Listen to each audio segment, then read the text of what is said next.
ఈ స్టోరీని విన్నాక వీళ్ళని చంపింది ఎవరో మీకు తెలిస్తే కామెంట్లో చెప్పండి. రాజేష్ మరియు తన వైఫ్ ప్రీతి ఒక రాత్రి బైక్లో వెళ్తూ ఉండగా సడన్గా టైర్ పంచర్ అవుతుంది. అప్పుడే అక్కడికి బాగా డ్రింక్ చేసిన కొంతమంది అబ్బాయిలు వస్తారు. వాళ్ళు రాజేష్ని పట్టుకొని కారులోనే బంధిస్తారు.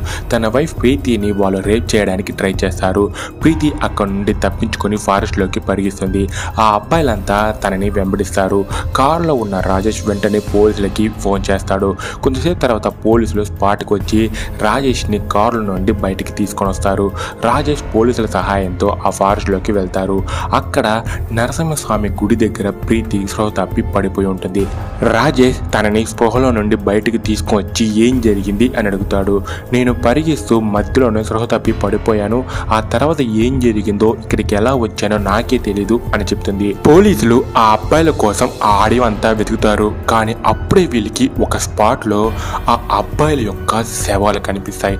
వాళ్ళ శవాలను ఏదో సింహం వేటాడినట్లుగా ఉంటుంది.